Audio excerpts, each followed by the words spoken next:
외치며 내 잃은 양을 찾았다 다 기뻐하여라. 저 천사와 답하는 말 그 양을 찾으셨도다 그 양을 찾으셨도다. 아멘. 오늘 이 밤에도 하나님의 은혜가 우리와 함께 하실 줄 믿습니다. 아멘. 믿습니다. 아멘. 네, 오늘 제목은 회개의 방점. 우리 다 같이 따라서 합시다. 회개의 방점. 회개의 방점. 회개의 방점이라 하는 제목으로 말씀을 전하고자 합니다. 오늘 제가 지금 가지고 있는 이 말씀 원고는 돌아가신 고 김응조 목사님의 신약성경 주해에 나오는 내용을 그건 주로 국한문 혼용으로 되어 있는 주해서예요. 이제 그것을 풀어서 이제 한글로 좀 작업을 하고 있는 그런 내용인데 그 내용을 제가 전문을 가지고 말씀을 전하고자 합니다. 그래서 이 15장의 전체적인 제목을 목사님은 잃은 양과 동전 및 탕자의 비유 이렇게 제목을 설정하셨더라고요. 근데 오늘 저는 이 전반적인 내용 전체의 핵심 줄거리를 회개에 두고 회개의 방점 한 번만 더 따라할까요? 회개의 방점. 회개의 방점. 네, 회개의 방점이라 하는 제목으로 말씀을 증거하고자 합니다. 오늘 본문을 11절에서부터 보았습니다마는 우선 그 앞에 나오는 3절로 7절까지를 여러분이 보시면 거기는 우리가 찬송도 방금 불렀습니다마는 양을 위한 목자의 심정이 아주 잘 드러나고 있는 것을 보게 됩니다. 여러분 우리가 방금 부른 찬송은 297장인데요. 여러분 찬송가 297장 양 99마리는 하는 이 곡은 여러분 그 혹시 해설 찬송가가 있으신지 모르겠는데 이 해설을 보면 스코틀랜드의 클레페인이라고 하는 분이 이분은 1830년에서 1869년까지 몇 살을 사신 거예요? 39살 정도 사신 거죠. 이런 분인데 30년도에서 69년이니까 1830년 40년이 안 되는 삶을 사신 분인데 이분이 작사를 하신 곡이에요. 근데 이 작사곡이 깊이 묻혀 있다가 D.L. 무디 목사님과 함께 복음 사역을 하였던 생키 목사님이라고 하는 목사님이 이 묻혀져 있던 이 작사곡을 발견을 하셨대요. 그래서 이 가사에다가 곡을 붙인 곡이 오늘 이 찬송가 297장이라고 합니다. 근데 오늘 방금 우리가 찬송을 부르시면서 여러분 느끼셨겠습니다마는 가사 한 절 한 절이 오늘 본문의 내용을 그대로 묘사를 하고 있는 것 같지 않습니까? 그래서 여러분 11 몇 절이죠? 3절에서 7절을 보면 정말 거기에 나오는 내용이 정말 두 종류의 양에 대한 형편. 그러니까 한 종류는 어떤 양이에요? 99마리의 양으로서 이 목자의 안전한 보호 가운데 들에 잘 이렇게 안정되게 놓여 있는 그런 양이었죠. 근데 또 한 마리 양은 어때요? 길을 잃어버려서 산을 지나 또 가시찔레를 지나 저 먼 곳으로 혼자 떨어진 외톨이 양, 이런 양에 대한 내용이잖아요. 그런 이 두 종류의 양이 이 목자가 잃어버린 그 양을 찾기 위하여서 정말 태산줄령을 넘어서 심산험노와 이 맹수의 위험을 무릅쓰고 잃어버린 어린 양 한 마리를 찾아가는, 그리고 찾아가지고 그 양을 어떻게 했어요? 어깨에 둘러매고 돌아와서 여기 한번 볼까요? 4절 후반절에 보면 그 잃은 것을 찾아내기까지 찾아다니지 않겠느냐. 그 다음 다 같이 읽어봅시다. 또 찾아낸 즉 즐거워 어깨에 메고, 그 다음 뭐예요? 집에 와서 그 벗과 이웃을 불러 모으고 말하되, 다 같이요. 나와 함께 즐기자. 나의 잃은 양을 찾아내었노라. 자 보세요. 양 한 마리가 돈으로 치면 뭐 얼마나 되겠습니까? 그죠? 그런데 그 잃어버린 양을 찾아 돌아온 이 목자는 잃어버린 양을 찾은 그 심령을 기뻐하면서 이웃 사람들과 더불어 뭘 벌였다고요? 배보다 배꼽이 더 크다고 잃어버린 양 한 마리 때문에 아마 양값보다도 더 많은 비용을 들여서 잔치를 베풀었는지도 몰라요. 그 정도로 목자의 양을 향한 애절한 심정, 사랑의 마음이 전달되고 있는 목가적인 그런 모습을 우리가 보게 되는 것이죠. 자, 여기에서 잃어버린 한 마리 양까지도 찾아서 그 양을 데리고 오는 목자의 심정을 우리가 읽으면서 그 다음에는 이제 8절에서부터 10절까지 잃은 드라크마를 찾은 여인의 비유가 나오고 있는 것을 우리가 보게 되죠. 그래서 오늘 이 누가복음 15장 전체에서는 잃어버렸다가 찾은 양이며 드라크마며 우리가 오늘 읽은 본문 탕자에 대한 내용을 통하여서 이 비유의 말씀을 통해 정말 우리 하나님께서는 한 영혼을 온 천하보다도 귀하게 여기시더라 라고 하는 메시지를 우리에게 전해주고 있다는 사실입니다. 할렐루야. 그러니까 오늘날과 같이 물질이 넘치고 또 과학이 발달이 되고 무기체계가 첨단 과학화되고 이 지구라고 하는 행성 자체가 언제 어느 시에 어떻게 될지 알 수 없는 일촉즉발의 시대를 살아가는 이 시대에도 하나님께서는 한 영혼에 대하여 관심을 가지고 있다 없다 계시다 라고 하는 사실입니다. 할렐루야. 오늘 이 영상을 보시고 또 저와 함께 예배드리는 여러분의 마음속에 하나님께서 나같이 연약하고 미약한 자에게도 정말 나를 사랑해 주시고 나를 지켜주시고 나를 찾아주시고 나를 안보해 주시기 원하시는 그 하나님의 마음을 여러분 잘 알아서 하나님을 의지하고 하나님의 품에 여러분이 떠나지 아니하는 하나님의 복된 자녀로 살아가시게 되기를 우리 주님의 이름으로 축원합니다. 축원합니다. 우리가 가진 것이 많고 배운 것이 많고 경험도 많고 권력과 권세도 높고 하다 보니 하나님이라는 존재에 대해서 생각하지 못하거나 또 생각한다 하더라도 자기 생각이 앞서거나 또는 그 모든 상황 속에서 하나님을 배척하는 일들이 우리 인간 세계에서는 있을 수 있어요, 없어요? 있다는 사실입니다. 오늘 이 영상을 보시는 여러분은 어떤 상황 가운데 계십니까? 하나님을 의지하고 하나님을 인정하며 하나님의 말씀에 서서 참으로 여러분이 의롭다 인정을 받는 의인으로서 이 한 시대를 지금 살아가고 있습니까? 아니면 하나님을 만홀히 여기고 하나님을 믿지 않을 뿐더러 또 그 하나님을 함부로 판단하는 그런 오만한 삶을 살고 있습니다. 천국과 지옥은 그래서 하나님이 예비하신 마지막 인생의 종착점에 가야 할 방향으로 만들어 두셨는지도 모르겠습니다.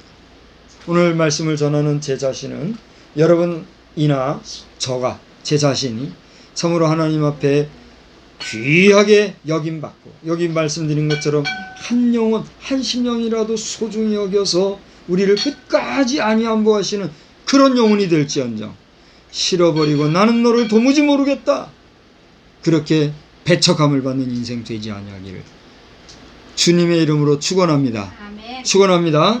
예, 이제 오늘 제가 제목을 회개의 방점이다 이렇게 얘기를 했는데 그리고 본문을 이제 어디에요?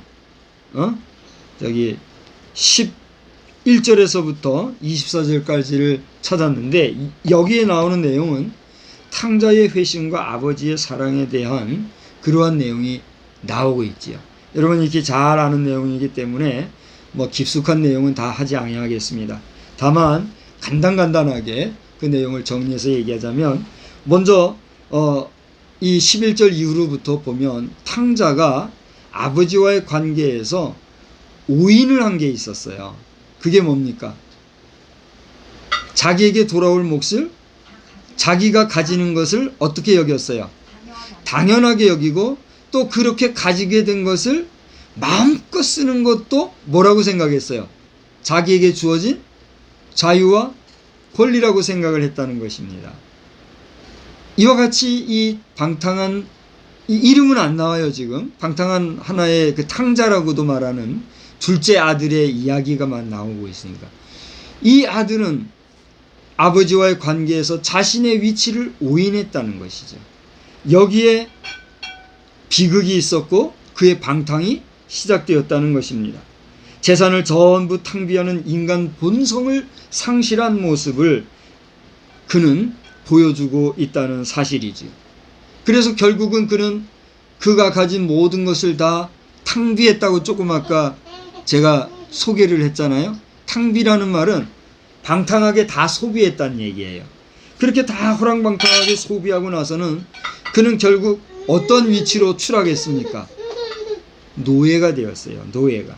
여기 오늘 보면은 14절부터 이제 13절부터 시작되는데, 13절에 이제 다 방탕했다는 거고, 14절서부터 보면 그가 추락하는데 17절까지 보니까 그야말로 종살이를 하는, 노예로 추락하는 그런 모습이 나오고 있다는 것입니다. 그래서 굶주림과 추위에 놓여 있는 그러한 신세로 떨어지는 것을 보게 되죠. 이것은 그의 영과 육이 기아 상태가 된 것이고 또 최하로 떨어진 것을 보게 되는 것이죠. 이러한 탕자에게는 하나의 기회가 왔는데, 그 기회가 뭡니까? 그렇습니다. 바로 자신의 아버지를 기억하고 아버지를 생각하고 아버지에 대해서 마음의 문을 열었다는 사실입니다. 오늘 여러분 성경을 보면 18절에 보니까 17절을 보니까 그가 돌이켜 말하기를, 내 아버지에게는 양식이 풍족한 품꾼이 얼마나 많은가? 나는 여기서 줄여 죽는구나. 내가 일어나 아버지께 가서 이르기를, 아버지, 내가 하늘과 아버지께 죄를 지었사오니 지금부터는 아버지 아들의 일컬음을 감당하지 못하겠습니다. 나를 품꾼이 하나로 보소서 하리라 하고, 그 다음에 어떻게 했다고 그랬어요? 일어나 아버지께로 돌아갔다라고 하는 사실입니다. 다시 말하면 이 탕자는 아버지 앞에, 하늘 앞에 뭐 한 거예요? 회개를 한 겁니다. 회심을 한 겁니다. 마음을 돌이킨 겁니다. 그리고 전향을 했어요. 어떻게 전향했습니까?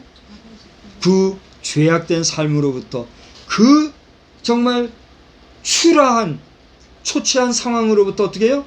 전향을 했다는 것입니다. 전향이라는 단어를 쓰니까 생각나는 게 요즘에 우리 사회 속에서 필요한 단어인 것 같아요. 그죠? 어디로부터 어디로 전향을 해는 역사가 있어야 될까요? 공산주의와 좌파로부터 전향을 해야 된다는 거예요. 하나님을 만홀히 여기고 하나님을 배반하고 하나님 앞에서 죄중에 살며 흑암 사단의 노예로 사는 그 인생으로부터 전향하여서 하나님이 주신 자유 대한민국을 복음으로 세워진 이 나라로 믿음의 세상으로 어떻게 해야 돼요? 전향해야 사는 거예요. 이제 결론을 제가 우리 오늘나라의 형편과 더불어서 있게 해서 제가 말씀을 전하려고 하는데, 아무튼 이 탕자는 어떻게 했어요? 그 상황으로부터 회개하고 돌아섰어요. 전향했다는 거예요. 그렇게 배은망덕의 결과 생긴 고생의 원인을 자각하고 회개했던 그는 드디어 어떻게 했어요? 아버지를 찾아갈 결심을 하였다고 하는 사실이에요. 이것은 무엇을 우리에게 보여줍니까? 그는 하나님을 찾았다는 거예요. 하나님께 돌아가려고 하는 결심을 가졌더라 하는 것입니다. 할렐루야. 우리 모든 인생이 죄 짓지 아니하는 인생 하나도 없지 않습니까? 설교하는 저나 또 이 말씀을 듣는 오늘 이 시간 여러분들이나 또 우리 영상을 통해서 앞으로 보시게 될 몇 분이나 볼지 몰라요. 뭐 어느 분이 볼지도 몰라요. 여러분 자신 너나 할 것 없이 우리 모두는 하나님 앞에서 뭐예요? 크고 작은 다 지은 죄들이 있단 말이에요. 내가 물리적으로 물질적으로 다른 사람에게 배를 손해를 끼치지 않았다 할지라도 이미 우리는 마음으로 영혼으로부터 지은 죄가 있어요. 이 하나님의 절대 신성 앞에서 우리는 그러한 죄가 있으면 하나님 앞에서 인정함을 받을 수 있어요, 없어요? 없다는 사실. 그렇기 때문에 예수님이 그 죄 문제를 해결해 주시려고 우리를 위해서 어떻게 했어요? 십자가에 달려 돌아가신 거예요. 여기서 내가 좀 더 감정 가지고 하면 이제 우리 하고 울어제끼는 아이들이 있을 테니까 그냥 가야 되겠어요. 그것이 뭐예요? 복음의 능력이란 말이에요. 이런 복음의 은혜 안에 오늘 우리는 죄인으로부터 뭐가 된 거예요? 의인이 된 거예요. 자유함을 받은 자유한 백성이 된 거예요. 할렐루야. 그게 뭐예요? 복이란 말이에요. 뭐가 복입니까? 우리가 이 발달된 21세기를 살아가면서도 지금도 헐벗고 굶주리고 여러 가지 흑암과 죄악 가운데 자신을 잃어버리고 죄에 노예된 생활을 하는 사람들이 도처에 있다지 않습니까? 여전히 하나님을 알지 못하고, 그리고서는 그 상황으로부터 탈출하여서 더 좋은 것, 더 많은 것, 더 아름다운 것, 더 화려한 것, 더 물질적으로 풍요로운 것을 찾아 거기에 심취하면 그게 복인 줄 알고, 한 번 나서 죽을 인생으로 우리는 죽을 종착점을 향해서 가고 있는 유한한 인생이라는 사실을 잊어버렸지. 흑암 중에 살아가 조금 먹을 거 생기고 조금 쓸 거 생기고 조금 여유 있는 공간 생기면 복받은 줄 알고 하나님을 도외시하고 하나님을 배은망덕하는 그런 삶을 살아가는 인생. 하나님이 그런 인생들을 위해서 뭘 준비하셨다고요? 여러분이 다 아는 거예요. 준비한 그곳에 떨어지는 일이 생기는 거예요. 우리가 그 자리에 가면 되겠어요? 안 되겠어요? 여러분 선택의 몫이에요. 우리가 하나님이 쓸어버리시는 정말 인생 쓰레기 같은 존재들을 쓸어버리시는 지옥불로 떨어질 것이냐, 영원한 하나님 나라 영생복락의 그 나라에서 영생하며 살 것이냐 라고 하는 선택의 몫도 누구의 몫이에요? 내 자신의 몫이란 말이에요. 이런 신앙생활 잘 하시기를 바랍니다. 자, 이와 같이 탕자가 회심하고 아버지의 사랑을 목격한 이런 모습을 보면서 그 이후에 25절로 32절을 보면, 오늘 우리가 본문을 읽지는 않았어요. 거기 보면 이 돌아온 탕자의 집에는 이 아들, 작은 아들과 아버지만 있었던 게 아니라 누가 있었어요? 형이 있었어요. 장자가 있었는데 이 모습을 보고는 장자가 아버지에 대해서 불평이 생겼을까요? 안 생겼을까요? 생길만 해요? 안 생길만 해요? 아버지하고 맨날 붙어 있으면서 일이나 죽자고 하는 나이를 위해서는 양 한 마리도 잡아서 친구들하고 즐기게 하지 않으시더니 저 아버지 돈 가지고 나가서 못된 짓 하고 허랑방탕에 살던 놈이 돌아왔는데, 아니 아버지 손가락에 반지 껴주고 말이야 좋은 옷 입혀주시고 그 성경에 뭐 풍악도 울리고 그랬다 그래, 잔치를 해줬다 그래서 아유, 형 생각에 기분이 나빠요 안 나빠요? 기분은 불평을 표했단 말이에요. 그래야 할만 해요 안 해요? 해요? 그 참 마음 모지네. 그럴만 해요 안 해요? 거기도 마음이 좀 모진 게 있네. 여러분은 어떻습니까? 여러분 아니요 그러면 여러분은 천상갑이에요. 여러분 우리 인간이라면 인간의 그 심리라는 거는 이런 상황이 되면 괜히 주는 거 없이 믿고 주는 것 없이 불평이 생길 수 있잖아요. 그런데 아버지는 그런 아들을 위해서 어떻게 했습니까? 그 불평하는 동생에 대하여 형에게 이야기를 하기를 뭐라고 했어요? 내 것이, 내가 가지고 있는 건 다 누구 거다? 네 거다 아니냐? 그거 몇 절에 나와요? 31절을 보시면 우리 한번 다 같이 읽읍시다. 아버지가 이르되 너는 항상 나와 함께 있으니 내 것이 다 내 것이 아니더냐. 이 동생은 어떻게 해요? 죽었다가 살아났고 내가 잃었다가 얻었으니 우리가 즐거워하고 기뻐하는 것이 뭐요? 마땅하지 않겠냐? 여기는 마땅하다 이렇게 했는데 우리가 이렇게 관계성 속에서 이야기하는 투로 한다면, 야, 너 동생 죽었다 다시 온 동생이야. 너는 나하고 있어서 내게 다 네 거잖아. 죽었다 살아온 저 동생에서 우리가 기뻐하고 즐거워하는 거 그거 마땅하지 않아? 그렇게 이야기하고 있다는 사실. 하나님의 마음이 읽혀져요 안 읽혀져요? 읽혀지는 거예요. 자, 결국 오늘 이 본문에서 잃은 양과 잃은 동전 그리고 이 탕자의 비유를 통해서 주님이 보여주시는 것은 뭐예요? 해피엔딩 스토리예요? 새드엔딩 스토리예요? 해피엔딩 스토리지요.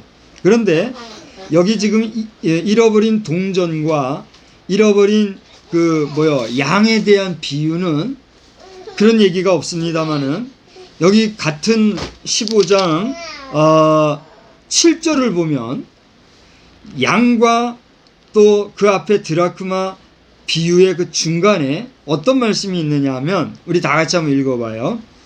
내가 너희에게 이르노니 이와 같이 죄인 한 사람이 회개하면 하늘에서는 회개할 것이 없는 의인 99으로 말미암아 기뻐하는 것보다 더하리라 그랬어요.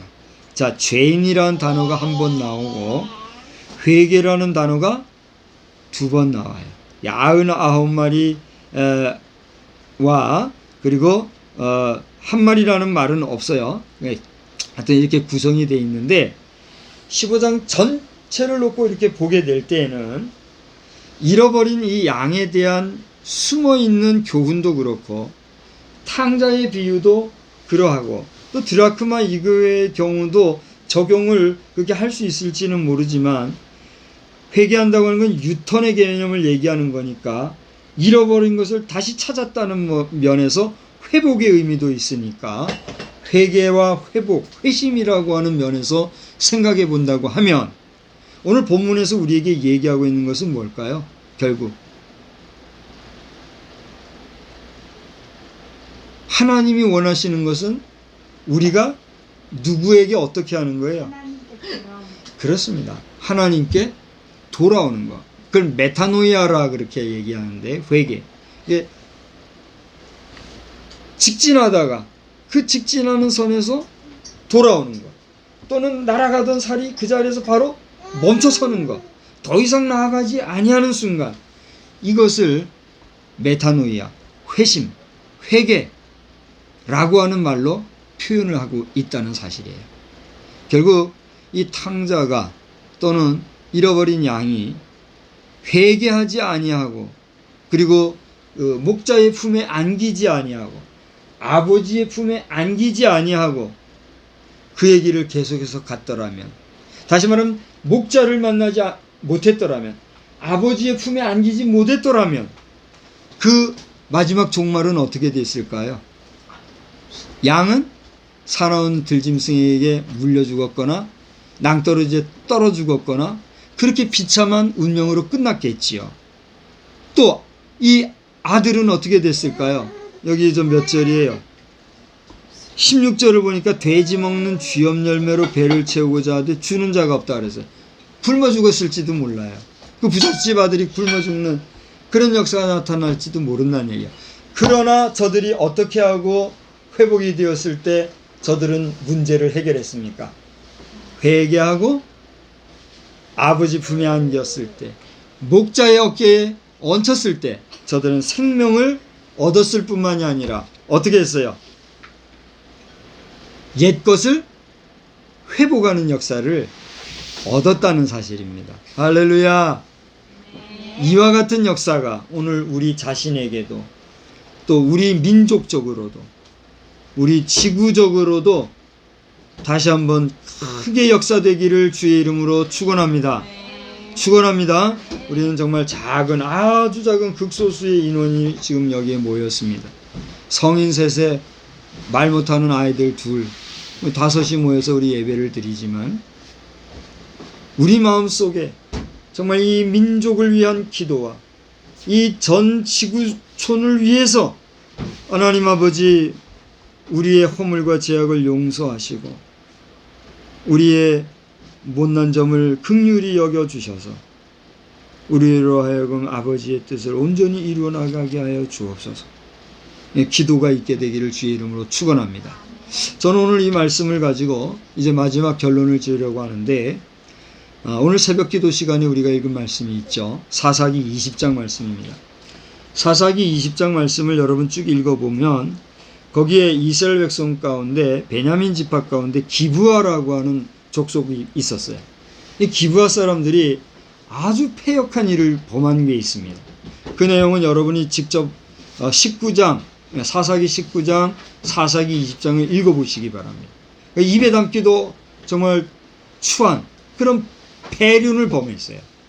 그래서 이스라엘의 다른 11지파 공동체가 연합으로 이 베냐민 지파 중에 기브아 족속을 향하여서 회개의 기회를 줬어요. 야, 너 그 패역하게 행했던 그 사람을 우리에게 돌려달라. 그럼 우리가 치리하고 너희들은 그냥 다 책임을 묻지 않겠다. 이렇게 기회를 줬어요. 그랬는데 이 기브아 족속이 어떻게 했습니까? 그것을 거부하고 그 연합한 이스라엘 여러 연합 지파에 대해서 어떻게 했어요? 거절을 하고 오히려 자기들이 잘한 것 같이 어깨에 힘을 주는 그런 모습이 나와요. 그때 이 이스라엘이 하나님 앞에 어떻게 했어요? 기도했다 그랬어요. 한번 볼까요? 몇 절에 나오죠? 28절에 보니까 26절서부터 보니까 거기는 심지어 금식하면서 하나님 앞에 번제와 화목제를 드리면서 먼저 하나님 앞에 물었다 그랬어요. 27절에 나오죠. 27절, 사사기 19장 20장 27절이에요. 거기 보면 이스라엘 자손이 여호와께 어떻게 했다? 물었다 그랬어요. 그러니까 같은 우리 민족 안에서 같은 지파 안에서 한 지파 그 중에서도 아주 패역한 일을 했던 극단의 사람들을 치료함에 있어서 저들을 어떻게 하오리까? 하나님 앞에 어떻게 했다고요? 기도했을 때 하나님께서 어떻게 했어요? 쳐라 그랬어요. 그러니까 저들이 같은 자신들의 지파를 칠 때에도 그냥 자기들의 생각이나 힘을 가지고 힘의 논리로 행한 것이 아니라 먼저 하나님 앞에 어떻게 했다고요? 여쭤봤다는 거예요. 하나님께서 그들을 맞게 치리하실 것을 허락하셨을 때 이스라엘 연합 지파는 어떻게 했단 말이에요? 비로소 움직였어요. 그 뒤에 보면은 베냐민 자손들 그 가운데 기브아 족속들 모조리 전멸시키는 이런 모습이 나와요. 이제 정리합시다. 2021년 7월 저 달력을 벌써 넘겼네요. 오늘이 며칠이에요? 28일이죠. 2021년 7월 28일 현재 우리나라는 지금 6.25 전쟁 역사를 보면 아마 어제일 거예요. 이 유엔군이 개입을 해서 전투를 직접 할 수 있는 승인이 떨어지고 유엔군이 직접 전쟁을 하게 되고 하는 이런 역사들이 아마 있을 겁니다. 그리고 유엔의 전사자들도 나오고 막 그랬었죠.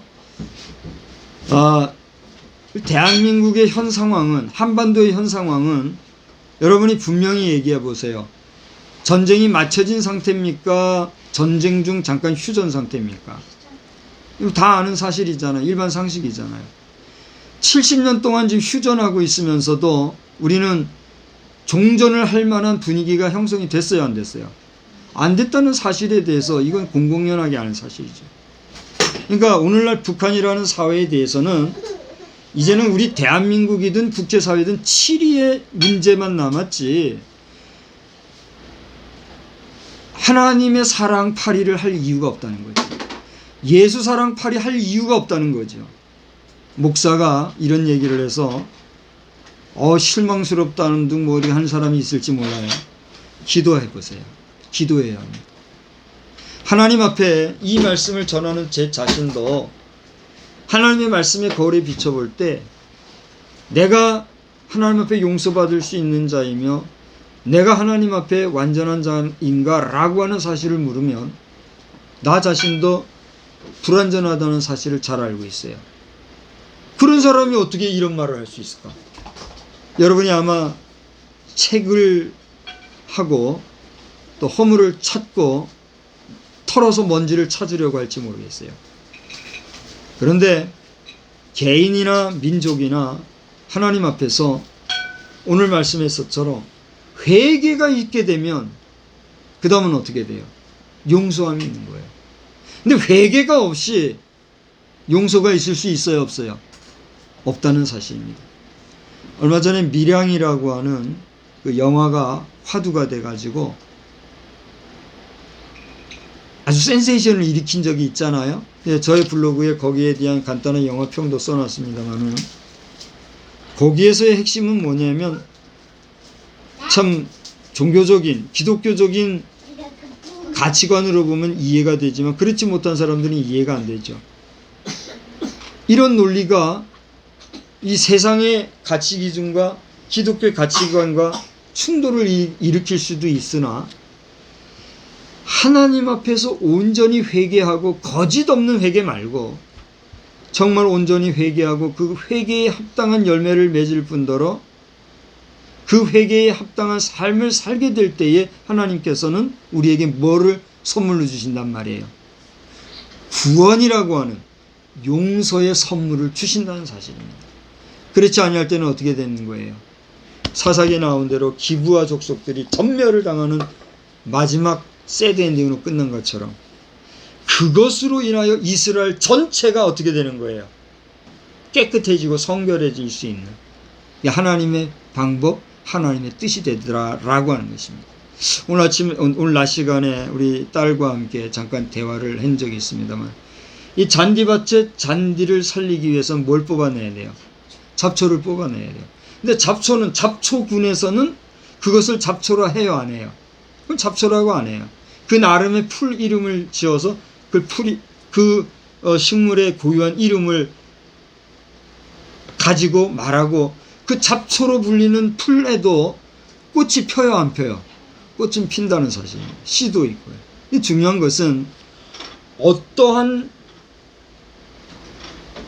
본질적으로 어떠한 군락을 생성하고 어떠한 군락을 소멸할 것이냐라고 하는 것은 누구의 손에 달려 있어요? 가꾸는 자의 손에 달려 있는 거예요. 그렇죠? 그런 면에서 우리 온 인류의 역사에 있어서 하나님이 살리시려고 하는 영과 하나님이 제거하시려고 하는 영은 실제할까요? 실제하지 아니할까요? 여러분이 대답을 해보세요. 실제한다는 사실입니다. 대단히 미안한 이야기지만 북한이라고 하는 공동체는 이제는 7위밖에 남은 길이 없다는 사실이 대한민국의 순리의 역사일 뿐 아니라 세계 역사의 현실이라는 사실입니다. 그런데 지금 우리 대한민국도 북한과 비교해 볼 때 자칫 잘못하면 하나님 앞에서의 방종과 잘못된 정치술 등으로 인해서 정말 위기 상황 중에 있다는 사실이라는 거예요.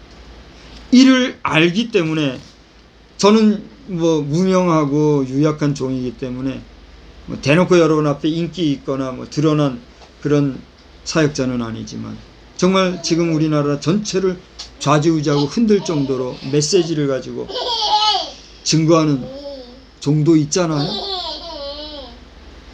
일반 정치가 나라를 지금 제대로 못 이끌어가니까 하나님께서 특별히 세운 거예요. 일반 정치를 통해서라도 나라를 살리려고 말이죠.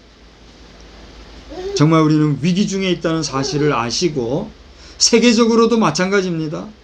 정말 미안한 얘기지만 버락 오바마 대통령을 비롯해서 현역 대통령인 조 바이든 대통령 두 분은 역사 앞에 세계 앞에 책임을 져야 합니다.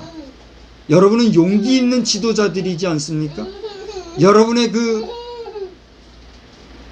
어떻게 보면 핵심적인 주특기가 용기 아닙니까?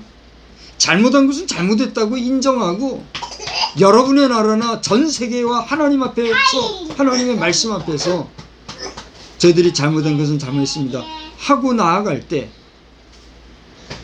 미국이라는 국가는 물론 우리 지구촌이 다시 한번 하나님 앞에 온전해질 수 있는 기회는 있다는 사실이에요. 우리는 그걸 위해서 기도할 뿐인 거죠. 이제 말씀을 정리하면서 오늘 탕자가 회개하고 문제를 해결했던 것처럼 우리 국가적으로도 우리 지구적으로도 주님 오시기를 기다리고 마라나타 하고 무책임하게 마라나타 노래만 부르고 있을 것이 아니라 철저하게 우리가 회개하고 주님 오실 때 부끄러움 없이 우리 부르심을 받는 우리 모두가 되기를 주님의 이름으로 축원합니다. 축원합니다. 너무 많이 먹어서 지금 개원에 역개원내는 그런 삶을 우리가 살지 말고 건강한 삶을 주님 오실 때까지 살아가는 우리 모두가 되기를 다시 한번 주의 이름으로 축원합니다. 기도하겠습니다.